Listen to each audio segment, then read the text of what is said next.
એક 8મા ધોરણનો સ્ટુડન્ટ એક 10મા ધોરણના સ્ટુડન્ટને મારી નાખે છે.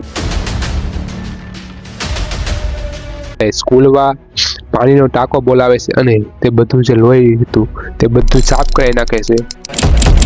8મા ધોરણના સ્ટુડન્ટ ઇન્સ્ટા ચેટ જોવે છે. નયનનો અને 8મા ધોરણના સ્ટુડન્ટનો ઝઘડો એક બે દિવસ પણ નયન પોતાનું બેગ લઈને સ્કૂલની બહાર જાય છે. બધાની શરૂઆત થાય છે નયન સંતાને જે અમદાવાદના ખોખરા એરિયામાં સેવન્થ ડે હાઈસ્કૂલમાં 10મા ધોરણમાં ભણતો હતો અને તેની સાથે તેનો કઝન ભાઈ જે તેનાથી નાનો હતો, જે 8મા ધોરણમાં ભણતો હતો. 13 ઓગસ્ટ નયનનો નાનો ભાઈ સ્કૂલના દાદરમાં તેના ક્લાસમેટ સાથે તેની કોણી ભટકાય છે અને તેથી તે બંનેનો ઝઘડો શરૂ થાય છે. ભાઈ આ બધી વાત તે નયનને કહે છે અને નયન જે છોકરાને કોણી ભટકાય છે તેની પાસે જઈને તેને સમજાવે છે. તેથી તો આ મેટર પતી જાય છે.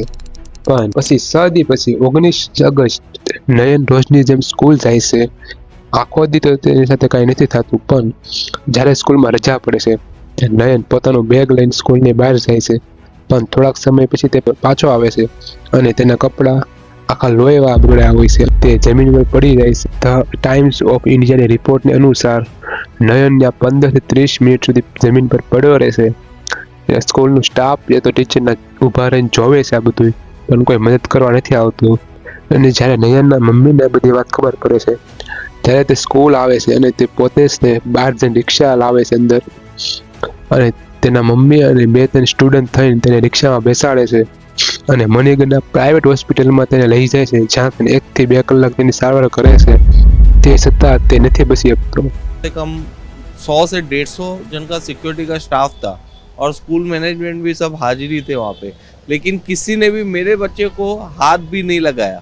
ये समझो मौका वारदात पे मेरी वाइफ वहाँ पे पहुँच गई और मेरी बड़ी भाभी वहाँ पे ही थी, तो उन्होंने दोनों मिला के दोनों ने अपने हाथों से उठा के उसको रिक्शा में बिठाया है, फिर हॉस्पिटलाइज लेके गए.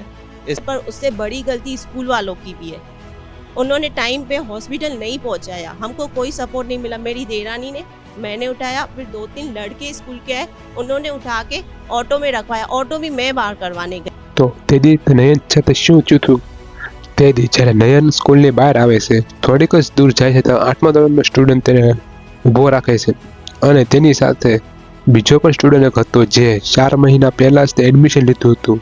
તે તઈને શરૂમાં તો તઈને વાતું કરે છે, પણ ધીરે ધીરે તઈને વચ્ચે ઝઘડો થવા માંડે છે અને જે 8મા ધોરણનો સ્ટુડન્ટ હતો તે પોતાના બેગમાંથી પેપર કટર કાઢે છે અને તે નયનને મારવા માંડે છે. નયન એકવાર ને વારંવાર તે પેપર કટર મારે છે.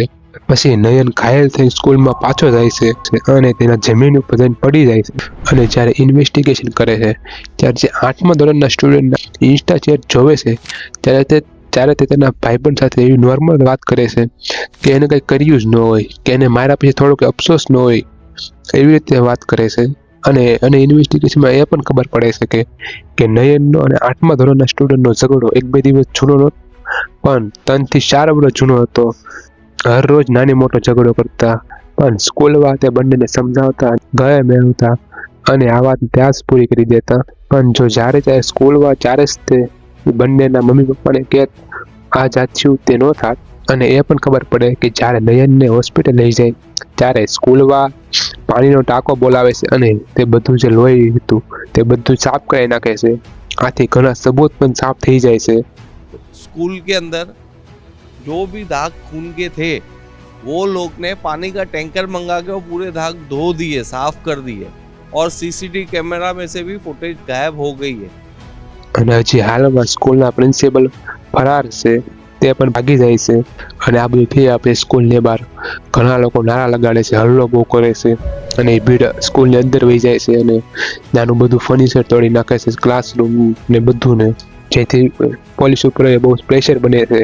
8મા ધોરણના સ્ટુડન્ટને કસ્ટડીમાં લે છે. આથી થોડીક ભીડ ઓછી તો થાય, પણ એટલી બધી તો નહીં, પણ જરાક એવું શાંત થાય છે. અને અત્યારે અમદાવાદની ક્રાઇમ બ્રાન્ચ હેન્ડલ કરે છે. બાય.